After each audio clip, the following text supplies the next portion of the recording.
President Bush would never talk about his legacy. He said he would look down from heaven and see how the historians are judging. With that, we bring in syndicated talk show host and writer Steve Gruber. Steve, it was James Baker who said that he thought George H.W. Bush was one of the most underrated presidents we've ever had and is finally getting his due. Is it time now for us to give that to him? Well, let me tell you, Leland, I'll tell you this. I had the first chance to see George W. Bush, H.W. Bush, at the presidential debate at Michigan State University back in 1992 with Ross Perot and Bill Clinton.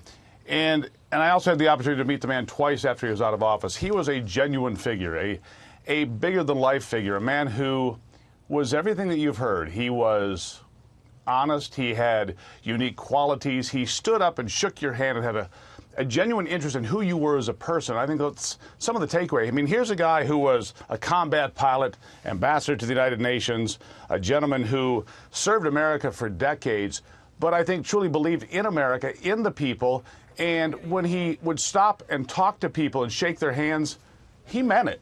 Leland, he meant it. When he shook my hand the first time I met him, and I was with my young daughter, that's something I will remember for the rest of my life. Yeah. Is there something in the genuineness of country over self over politics that is now missing that he had? And if so, where'd we go wrong? Well, certainly you can reflect on George H.W. Bush and realize that when he left office, when he handed power to Bill Clinton, there was no bitterness. There was genuine camaraderie and friendship. A friendship, by the way, that culminated after both had left office in the things they did for humanitarian efforts. And I think that reflects very well on George H.W. Bush, that they could work together and put things aside in the interest of people and doing the right thing and coming together for charity events. I mean, this was important and an important part of his legacy. And he knew when to leave well enough alone. When he left office, he didn't sit in the shadows and criticize Bill Clinton.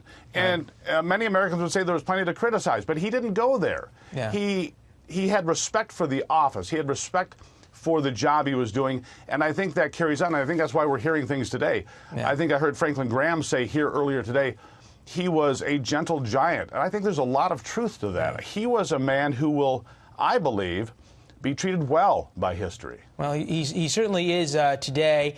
You mentioned his relationship with Bill Clinton. He had written a note to Bill Clinton and left it in the Resolute desk in the Oval Office. He said, "You will be our president when you read this note. I wish you well. I wish your family well.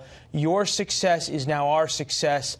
I am rooting hard for you." That's George H.W. Bush to, as you noted, Bill Clinton, who he really didn't harbor any bitterness with and then developed that deep friendship with. Steve, appreciate your thoughts as always. All right, stay warm in Michigan. Ebony? All right, my friend.